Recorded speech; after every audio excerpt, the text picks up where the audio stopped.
Has to be said that King Charles III is definitely making his own personal mark on his reign, and rightly so. When monarchs do come to the accession, people of course then decide exactly how they wish to run their court. It's their choice, their style.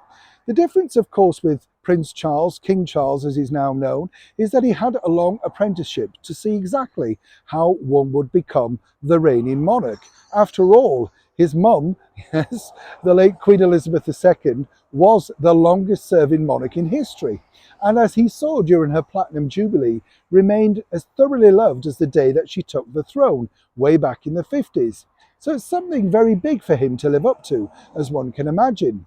But he's making rather subtle changes, and as ever, let me explain. Hi, good morning, Neil Sean here in the very heart of London. Nice to see you today. I hope you're all keeping well. As we know, royals like tradition, they only really change things when they have to. We saw recently, didn't we, in the last couple of years, that royals, as we've seen for many years, like to celebrate Christmas out at their Norfolk private estate, Sandringham. A beautiful place if you've never been. Absolutely amazing. Sadly, their local station is closed. It's amazing to think, though, all of those royal people that have got off at that train station, which is now a private residence, and gone through all of that. It's incredible when you think about it. But the place itself, as I say, the county is just wonderful. And you can see exactly why they want to retreat to this particular area.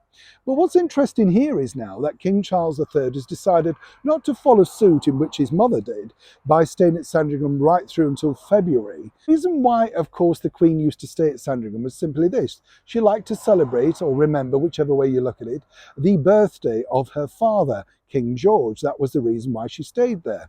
But of course, Charles wants to do things his own way. And what we can tell you, in case you don't know this, is that he's decided to leave directly after Christmas on Boxing Day to go to another home, Birkhall, up in Scotland, rather near the other estate, Balmoral.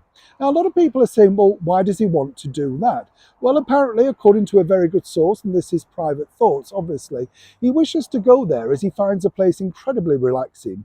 But more importantly, it's a time for him to reflect on his late mother. They spent many happy times together, allegedly, there, and that's really where he feels apparently rather close to her. Obviously, for him, he has to do what gets him through this particular dark time. Let's not forget that he only lost his mum last September. And while unkind critics are saying, well, she was 96, what's to be expected?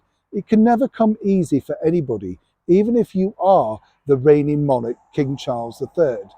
So while he's changing his tact a little bit and possibly not staying exactly to the same rules and regulations of our late and wonderful monarch, Queen Elizabeth II, really, should we not basically just wish him all the very best as he comes to terms with one of the most difficult periods of his life? Makes perfect sense when you think about it, because as we know, in 2023, King Charles III has got a very, very busy year.